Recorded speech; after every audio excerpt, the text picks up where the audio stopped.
Hello बच्चों, स्वागत है आपका किशन सर केमिस्ट्री क्लास में। ये हमारा केमिस्ट्री का पार्ट विलियन का लेक्चर नंबर 8 है, जिसमें हम आपको पढ़ाएंगे आज ठोसों की द्रव में विलेयता के ठोस द्रव में किस प्रकार से घुलते हैं और उनको कैसे मापा जाता है। तो हमारी परिभाषा है ठोसों की द्रव में विलेयता को इंग्लिश में कहते हैं solubility of solid in liquid. ठीक है, ठोसों की द्रव में विलेयता 100 ग्राम विलायक में उपस्थित ठोस विलय की ग्राम में अधिकतम मात्रा को ठोस की द्रव में विलेयता कहते हैं। यह प्रक्रम विलायकीकरण कहलाता है। देखो, मैं आपको समझाता हूँ परिभाषा। आपके पास कोई 100 ग्राम विलायक है, विलायक के आप जल मान लो, आपके पास कोई 100 ग्राम आपके पास जल है और आपने उसमें कोई ठोस विलय घोलना प्रारंभ किया। ठोस विलय जैसे हम कह सकते हैं नमक या चीनी। तो ग्राम में जितनी मात्रा 100 ग्राम विलायक में जितनी मात्रा चीनी की घुल सकती है, चाहे वो 20 ग्राम हो, 30 ग्राम हो, 40 ग्राम है, जितनी भी घुल सकती है अधिकतम मात्रा, वह उसकी क्या कहलाएगी? ठोस की द्रव में विलेयता कहलाएगी। आपके पास 100 ग्राम जल था, आपने उसमें चीनी या नमक दोनों में से कोई एक भी घोलना प्रारंभ किया और वह ग्राम में जितना भी घुलता है वह उसकी क्या कहलाएगी? ठोस की द्रव में विलेयता कहलाएगी। ठीक है, आपको दूसरी परिभाषा भी यहाँ पढ़ सकते हैं। 1 लीटर विलयन में उपस्थित ठोस पदार्थ के मोलों की अधिकतम संख्या को ठोस की द्रव में विलेयता कहते हैं। आपने यहाँ विलयन लिया है 1 लीटर। 1 लीटर विलयन में ठोस पदार्थ जो विलय है उसके कितने मोल अधिकतम घुले हुए हैं? हाँ, कितने अधिकतम मोल घुले हुए हैं? 1 लीटर विलयन में ठोस विलय के कितने अधिकतम मोल घुले हुए हैं, वह उस ठोस विलयन की द्रव में क्या कहलाएगी? विलेयता कहलाएगी। मोल आपको निकालने आते ही हैं। मोल कैसे निकालते हैं बेटा? मोल निकालते हैं बाहर बटे अणु बाहर से। तो ये थी परिभाषा ठोसों की द्रव में विलेयता। अब हम आपको पढ़ाएंगे ठोस की द्रव में विलेयता को प्रभावित करने वाले कारक। ठोस की द्रव में विलेयता को प्रभावित करने वाले कारक। जब हम ठोस को द्रव में घोलते हैं तो उनको कौन कौन से कारक हैं जो प्रभावित करते हैं, जो अधिकतम घोलने में सहायक करते हैं या घोलने में रुकावट उत्पन्न करते हैं? वो कौन कौन से कारक हैं? हम हेडिंग डालेंगे यहाँ पर, ठोस की द्रव में विलेयता को प्रभावित करने वाले कारक। आप इसको उतार सकते हैं कॉपी में, अच्छे अच्छे नोट्स बना लें। इतने में आपको हेडिंग डालता हूँ।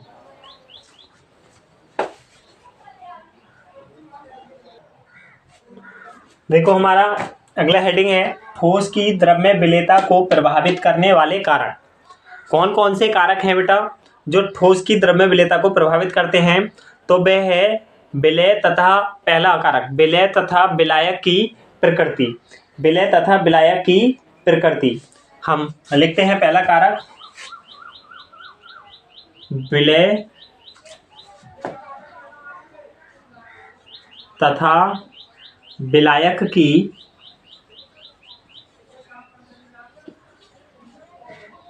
प्रकृति। विलय तथा विलायक की प्रकृति क्या होती है? विलय तथा विलायक की प्रकृति, ध्रुवीय विलायक में ही घुलनशील होते हैं। ठीक है, ध्रुवीय विलय ध्रुवीय विलायक में घुलनशील होते हैं तथा अध्रुवीय विलय अध्रुवीय विलायक में अधिक घुलनशील होते हैं। ये होती है विलायक तथा विलय की प्रकृति। हम लिख देते हैं ध्रुवीय विलय ध्रुवीय विलायक में अधिक घुलनशील होते हैं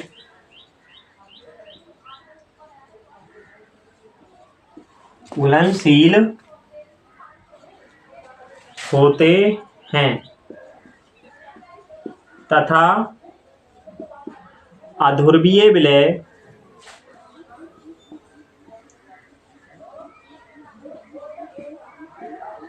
विलायक में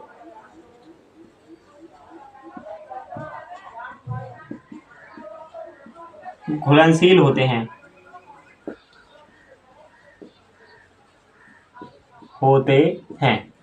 ठीक है बेटा। ध्रुवीय विलय जो होंगे ध्रुवीय विलायक में घुलनशील होंगे और अध्रुवीय विलय जो होंगे अध्रुवीय विलायक में घुलनशील होंगे। ध्रुवीय विलय को ध्रुवीय विलय को परावैद्युत स्थिरांक से मापा जाता है, परावैद्युत स्थिरांक, तथा उनको मापने की और भी कई इकाई हैं। जैसे ध्रुवीय विलय में बेटा उनकी संरचना कोणीय होती है और उनमें कोई वैद्युत ऋणात्मक तत्व होता है, ठीक है, या फिर वह जो है उनके किसी परमाणु के ऊपर इलेक्ट्रॉन का क्या होता है, युग्म होता है, जोड़ा होता है। मैंने पिछली वीडियो में आपको समझा रखा है और अभी इसमें समझा देंगे। तो विलय तथा विलायक की प्रकृति में ध्रुवीय विलय ध्रुवीय विलायक में अधिक घुलनशील होता है तथा अध्रुवीय विलय अध्रुवीय विलायक में घुलनशील होते हैं। जैसे एग्जाम्पल की बात करें, आयनिक यौगिक जैसे कौन कौन से, NaCl, KCl ध्रुवीय विलय है, ध्रुवीय विलय हैं जो ध्रुवीय विलायक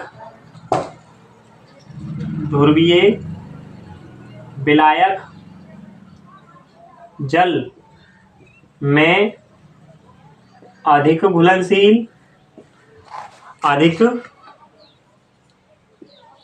घुलनशील तथा अध्रुवीय विलायक बेंजीन में कम घुलनशील है, बेंजीन में कम घुलनशील है, ठीक है। आयनिक यौगिक NaCl और KCl ध्रुवीय विलायक हैं जो ध्रुवीय विलायक जल एक क्या है, ध्रुवीय विलायक है, ठीक है। इसका परावैद्युत स्थिरांक अधिक होता है, अभी हम लिख देंगे, और जल में अधिक घुलनशील तथा अध्रुवीय विलायक बेंजीन में कम घुलनशील होता है, ठीक है। ध्रुवीय विलायक में घुलेंगे, यानी जैसा जो है वे तैसे में ही घुलेगा। जैसे अमीर में बैठता है और गरीब में बैठता है, तो यहाँ अमीर में बैठने वाला कॉन्सेप्ट आप याद रखेंगे, अमीर से दोस्ती करता है, यानी जो ध्रुवीय विलय है वो ध्रुवीय विलायक में घुलना क्या करेगा, पसंद करेगा, और अध्रुवीय विलायक में घुलना पसंद करेगा, ठीक है। आपको मैं एक चीज बता देता हूँ नोट में कि शर्करा एक अनआयनिक यौगिक है। अनआयनिक का मतलब है ये आयनों में नहीं टूटती है, अनआयनिक यौगिक है, परंतु जल में घुलकर हाइड्रोजन बंध बनाती है, हाइड्रोजन बंध बनाती है, इसीलिए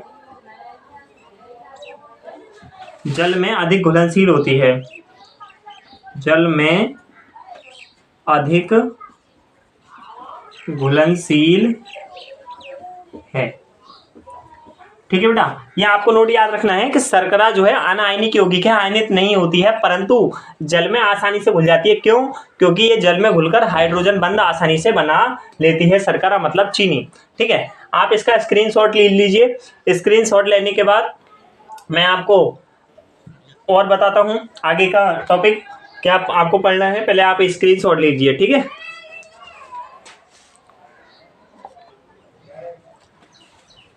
देखो, ध्रुवीय अणु को आप कैसे पहचान सकते हैं? तो ध्रुवीय अणु को हमने नोट में लिख रखा है, ध्रुवीय अणु को निम्न गुणों से पहचाना जा सकता है। पहला, केवल एक ध्रुवीय बंध होता है उसमें, ध्रुवीय बंध, ध्रुवीय अणु में केवल एक ध्रुवीय बंध होता है। दूसरा, असंतुलित संरचना होगी, अभी आपको हम बताएंगे कैसे पहचानेंगे। तीसरा कोणीय संरचना भी हो सकती है, और चौथा केंद्रीय परमाणु पर एकाकी इलेक्ट्रॉन युग्म होता है, यानी इलेक्ट्रॉन का क्या होगा बेटा, कोई भी जोड़ा होगा। देखो मैं आपसे कहूँ एग्जाम्पल के तौर में, जल एक ध्रुवीय अणु है, कैसे पहचानेंगे, तो जल H2O, जल की संरचना किस तरीके से होती है, जल की संरचना तो एक O होता है और उसमें होते हैं 2 हाइड्रोजन, ठीक है, 2 हाइड्रोजन होते हैं, ठीक है।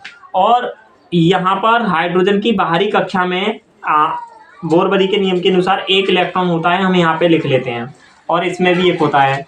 और ऑक्सीजन की बाहरी कक्षा में होते हैं 6 इलेक्ट्रॉन, 1 2 3 4 5 और 1 6, ठीक है। तो बेटा यहाँ पर ये सहसंयोजी बंध बनाएगा इससे, तो ये वाला इलेक्ट्रॉन इससे बंध बनाएगा और ये वाला इलेक्ट्रॉन इससे बंध बना लेगा, ठीक है, दोनों ने बंध बना लिया। अब ये दोनों ने बंध बना लिया है, दोनों ने बंध बना लिया, इलेक्ट्रॉन का जोड़ा कहाँ पे आ गया, बीच में, इलेक्ट्रॉन का जोड़ा कहाँ पर आ गया, बीच में।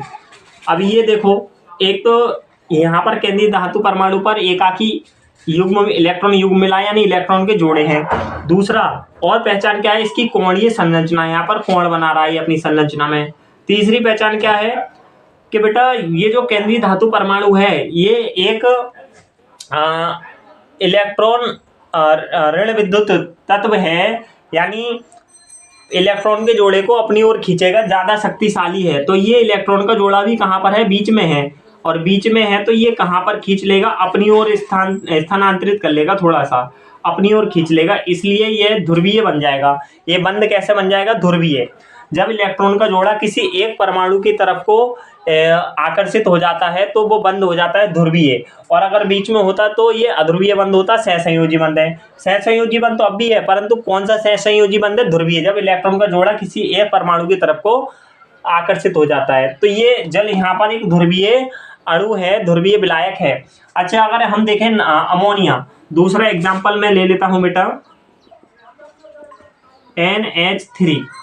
NH3 ले लिया है मैंने, और NH3 की संरचना कुछ इस प्रकार से होती है, नाइट्रोजन और 3 हाइड्रोजन होते हैं, ठीक है। नाइट्रोजन की बाहरी कक्षा में 5 इलेक्ट्रॉन होते हैं, 1 2 3 4 और 5 हमने ले लिए। हाइड्रोजन की बाहरी कक्षा में 1 1 1, तो एक तो ये इससे बंध बनाएगा, इलेक्ट्रॉन का जोड़ा बीच में, एक इससे बंध बनाएगा, इलेक्ट्रॉन का जोड़ा बीच में, और एक बनाएगा इससे बंध, और इलेक्ट्रॉन का जोड़ा बीच में। अब देखो पहली पहचान, एक तो कोणीय संरचना बन गई, ऐसे इस तरीके से देखी होगी आपने, कोणीय संरचना बन गई। और दूसरा नाइट्रोजन केंद्रीय धातु परमाणु है, बीच में है, इस पे एक इलेक्ट्रॉन का जोड़ा है। तीसरी बात कि ये जो नाइट्रोजन है ऋण विद्युतीय तत्व है, इलेक्ट्रॉन के जोड़े को कहाँ खींच लेगा, थोड़ा सा अपनी ओर खींच लेगा, जिससे ध्रुवीय बंध बन जाएगा। ध्रुवीय बंध बन जाएगा तो ये क्या बन जाएगा, ध्रुवीय अणु बन जाएगा। तो ये पहचान होती है ध्रुवीय अणु की। और नहीं तो आप पांचवा जो पॉइंट है, पांचवा पॉइंट किससे पहचान सकते हैं बेटा, परावैद्युत स्थिरांक। परावैद्युत स्थिरांक, परावैद्युत स्थिरांक, ये परावैद्युत स्थिरांक पहले दिए गए होते हैं। जिस तत्व का परावैद्युत स्थिरांक जितना अधिक होता है वह उतना ही ध्रुवीय होता है। जैसे अगर हम बात करें जल की, तो जल का जो परावैद्युत स्थिरांक होता है, जल का परावैद्युत स्थिरांक, जल का परावैद्युत स्थिरांक होता है बेटा 80 होता है, जल का परावैद्युत स्थिरांक होता है 80। अब आया एथिल एल्कोहल, एथिल एल्कोहल 80 होता है, एल्कोहल। और एथिल एल्कोहल का जो परावैद्युत स्थिरांक है वो है बेटा 33.5, 33.5। उसके बाद है बेंजीन, और बेंजीन का परावैद्युत स्थिरांक है, परावैद्युत स्थिरांक है बेंजीन का 2.3, 2.3। तो यहाँ से आप दे सकते हैं कि जल का परावैद्युत स्थिरांक 80 है, इसका मतलब जल एक ध्रुवीय अणु है, जिसका परावैद्युत स्थिरांक जितना अधिक होता है वह उतना ही ध्रुवीय होता है, और जिसका परावैद्युत स्थिरांक जितना कम होता है वह उतना ही अध्रुवीय होता है। ठीक है, आपको ये कॉन्सेप्ट समझ लेना है कि ध्रुवीय विलायक ध्रुवीय विलय ध्रुवीय विलायक में घुलता है, और अध्रुवीय विलय अध्रुवीय विलायक में घुलता है। ठीक है, अब देखो अगला हमारा विलेयता को प्रभावित करने वाला कारक है ताप का प्रभाव। ताप का प्रभाव क्या है बेटा? ला सातेलिए सिद्धांत के अनुसार, ला सातेलिए एक वैज्ञानिक, उनका सिद्धांत क्या है? ताप वृद्धि से ऊष्मा शोषी क्रियाओं की विलेयता बढ़ती है।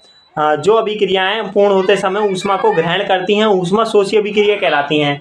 तो उनकी तो विलेयता क्या होती है? बढ़ती है, तथा ऊष्मा क्षेपी क्रियाओं की विलेयता ताप के साथ क्या होती है? घटती है। तो ऊष्मा क्षेपी और ऊष्मा शोषी अभिक्रिया क्या है? वह क्रिया जो पूर्ण होते समय ऊष्मा को ग्रहण करती हैं ऊष्मा शोषी अभिक्रिया कहलाती है, और वह क्रिया जो पूर्ण होते समय ऊष्मा को त्याग करती हैं ऊष्मा क्षेपी अभिक्रिया कहलाती है। ठीक है, तो ताप के साथ ऊष्मा शोषी अभिक्रियाओं की विलेयता क्या होती है? बढ़ती है। और मैं आपको लिख देता हूं अच्छी तरीके से कि यदि एक पदार्थ ऊष्मा उत्पन्न यदि एक पदार्थ ऊष्मा उत्पन्न करते हुए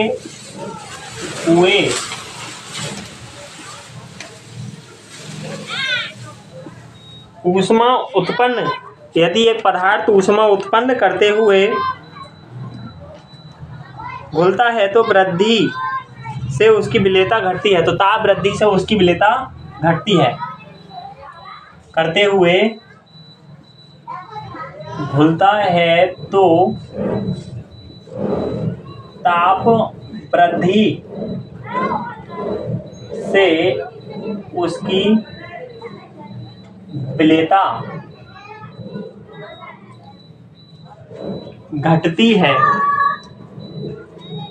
घटती है। देखो बेटा, कोई पदार्थ तो घुल रहा है और ऊष्मा छोड़ रहा है तो ऊष्मा क्षेपी अभिक्रिया, और ऊष्मा क्षेपी अभिक्रिया है तो उसकी विलेयता घट जाएगी। एग्जाम्पल जैसे कौन सा है? Na2SO4 CaO और Li2CO3। Na2SO4 sodium sulphate, CaO ये हमारा चूना है, कली चूना। और तीसरा एग्जाम्पल है हमारा Li2CO3 यानी lithium carbonate, calcium sulphate, Li2CO3 lithium carbonate और CaSO4 ये घुलते समय ऊष्मा को त्याग करते हैं। और एक है हमारा CH3COO का whole twice Ca calcium acetate. यह सभी आयनिक यौगिक हैं जो घुलते समय ऊष्मा को क्या करते हैं? त्याग करते हैं। और ऊष्मा त्याग करते हैं तो इनकी घुलनशीलता ताप के साथ क्या हो जाती है? घट जाती है। आपने देखो चूना तो सुना होगा, कली चूना। बाजार से जब कली चूना लाया जाता है, पहले घरों मकानों की खुदाई जो होती थी इस कली चूने से होती थी। बाजार से लाते थे और जिस पात्र में जल में इसे डुबोया जाता था, चूने को डुबोया जाता था, ये इस तरीके से होता था। ये जो कंकड़ से होते थे, और ये जिस पात्र में रखा जाता था वह पात्र बहुत गर्म हो जाता था। इतना गर्म हो जाता था कि कभी कभी वह पात्र क्या हो जाता था? फट जाता था गर्म होकर। ठीक है, इतना गर्म हो जाता था ये कली चूना। तो ये एक्सपेरिमेंट तो हमने भी किया है। ठीक है, ये पहले हम घरों की पुताई जब की जाती थी कली चूने से। आजकल तो टेक्नोलॉजी का ज़माना है, पेंट वगैरह आ गए हैं, पेंट है, पुट्टी वगैरह से करते हैं। पहले जो पुताई होती थी वो सब कली चूने से होती थी। ठीक है, इससे कली चूने से। तो ये जब पानी में घोला जाता है तो एक बहुत ज़्यादा ऊष्मा निकलती है, पात्र गर्म हो जाता है। तो यदि एक पदार्थ ऊष्मा उत्पन्न करते हुए घुलता है तो ताप वृद्धि से उसकी विलेयता घटती है। दूसरा, यदि एक पदार्थ, इसी के अपोजिट हो जाएगा, ऊष्मा ग्रहण करते हुए घुलता है तो ताप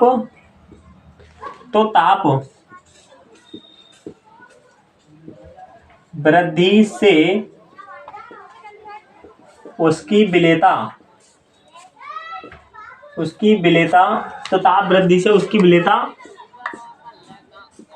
बढ़ती है। ठीक है बेटा।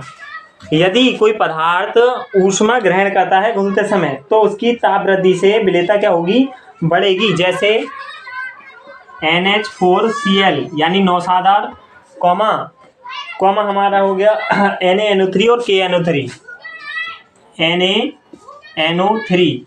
NaNO3 सोडियम नाइट्रेट और KNO3 पोटेशियम नाइट्रेट। ये ऐसे विलेय हैं जब इनको घोला जाता है तो यह ऊष्मा को ग्रहण करते हैं, यानी ऊष्मा शोषी अभिक्रिया दर्शाते हैं। और ऊष्मा शोषी अभिक्रिया दर्शाएंगे तो बेटा ताप बढ़ने पर इनकी विलेयता क्या होगी, बढ़ेगी। ठीक है। अब हमारा तीसरा जो कारक है वो है दाब का प्रभाव। ठीक है। दाब का प्रभाव। ठीक है। दाब का प्रभाव तो ठोसों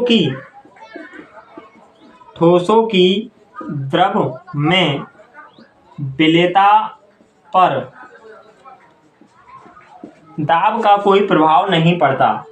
दाब का कोई प्रभाव नहीं होता। ठीक है बेटा। ठोसों की द्रव्य विलेयता पर दाब का कोई प्रभाव नहीं होता है।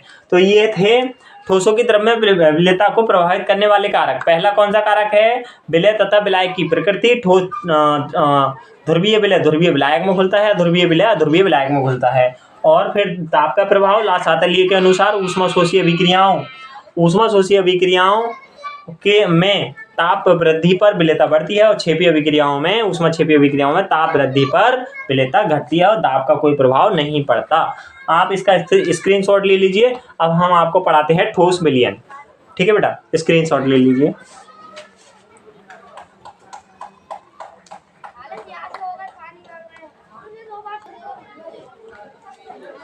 देखो बेटा, अब हम पढ़ेंगे ठोस विलयन, सॉलिड सॉल्यूशन। ठोस विलयन क्या होते हैं, दो या दो से अधिक ठोस पदार्थों के समांगी मिश्रण को ठोस विलयन कहते हैं। दो या दो से अधिक ठोस पदार्थ आपस में समांगी मिश्रण जब करते हैं, उनके संगठन समान होते हैं तो उसे कहते हैं समांगी मिश्रण। और जब वो आपस में मिलते हैं दो या दो से अधिक ठोस पदार्थ तो उसको कहते हैं ठोस विलयन। और ठोस विलयन दो प्रकार के होते हैं। पहला है प्रतिस्थापित ठोस विलयन, इसे कहते हैं सब्स्टिट्यूशनल सॉलिड सॉल्यूशन। प्रतिस्थापित कब होता है, इनका निर्माण जब होता है जब कोई ठोस विलेय के अणु कह सकते हो आप, या अणु परमाणु कह सकते हो, अणु परमाणु या आयन, तीनों में से कोई भी कह सकते हो आप, या कण कह सकते हो। जब कोई ठोस विलेय के अणु परमाणु या आयन किसी ठोस विलायक के अणु को प्रतिस्थापित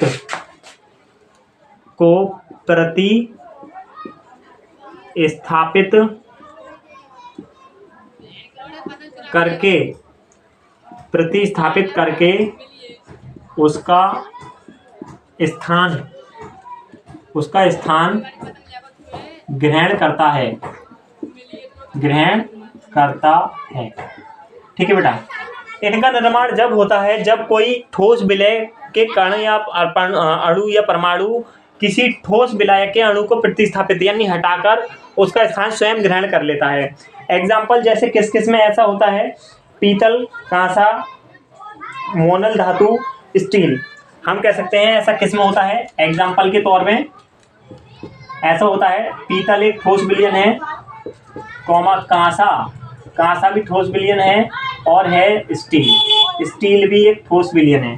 होता क्या है बेटा, इसमें क्या होता है देखो, ये हमारे मान लो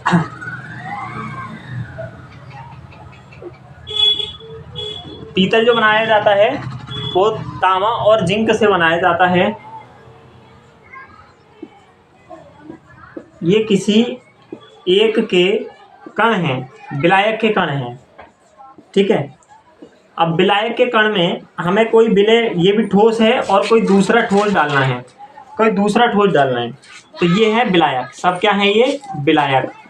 अब इसमें से कोई एक विलायक या 2-4 विलायक क्या हो गए हैं, यहाँ से स्थानांतरित हो गए और उसकी जगह आ गया कोई दूसरा कण आ गया, जिसे हम कहेंगे विलय, क्योंकि जो अधिकतम मात्रा में होता है वो होता है विलायक और जो कम मात्रा में होता है विलय। तो इन्होंने क्या काम करा, विलय ने विलायक को स्थानांतरित करके प्रतिस्थापित करके उनका स्थान ले लिया, और उनका स्थान ले लिया तो ये क्या कहलाएगा, प्रतिस्थापी ठोस विलयन कहलाएगा, ये कहलाएगा प्रतिस्थापी ठोस विलयन, ठीक है।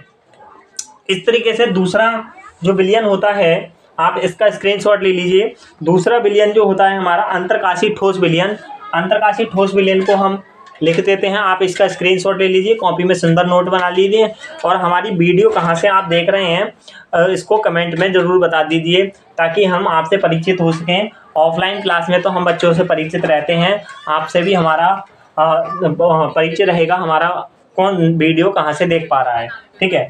तो पहला हो गया प्रतिस्थापित ठोस विलयन और दूसरा है अंतरकाशी ठोस विलयन। आप इसको स्क्रीनशॉट लेके लिख लीजिए कॉपी में, तब मैं आपको आगे लिखाता हूँ।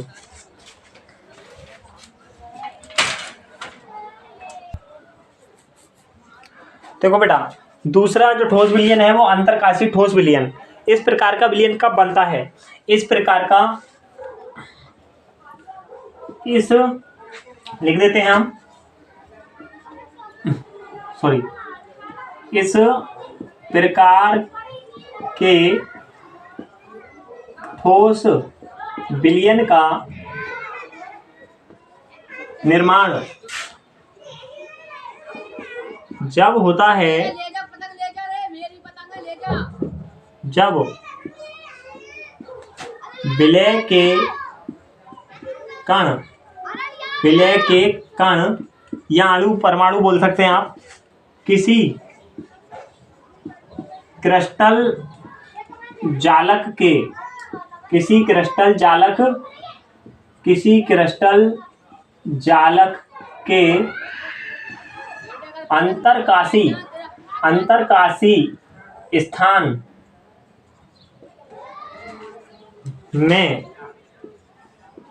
अंतरकाशी स्थान में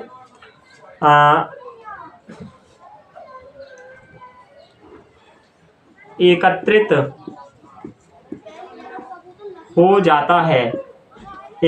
हो जाता है, ठीक है, एकत्रित हो जाता है। इस प्रकार के ठोस विलयन का निर्माण जब होता है जब विलय के कण किसी क्रिस्टल जालक के अंतरकाशी स्थान में एकत्रित हो जाते हैं, सही रहेगा। देखो कैसे, क्रिस्टल जालक जिसके कण होते हैं छोटे छोटे, कोई जालक है मान लो इस तरीके से कोई क्रिस्टल जालक है, और क्रिस्टल जालक में अभी हम बताते हैं,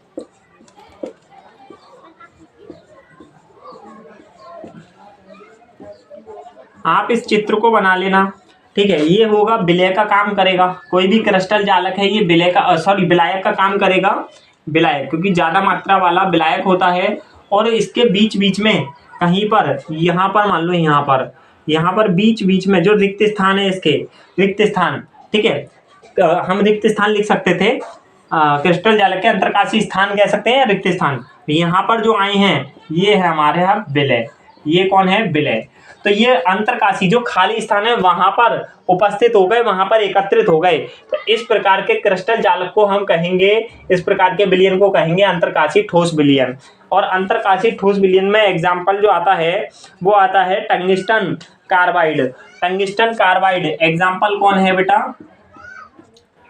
टंगस्टन कार्बाइड में होता है ऐसा, कार्बाइड, टंगस्टन कार्बाइड में ऐसा होता है, यानी WC। इस प्रकार का जो विलयन होता है टंगस्टन कार्बाइड होता है और इसकी संरचना FCC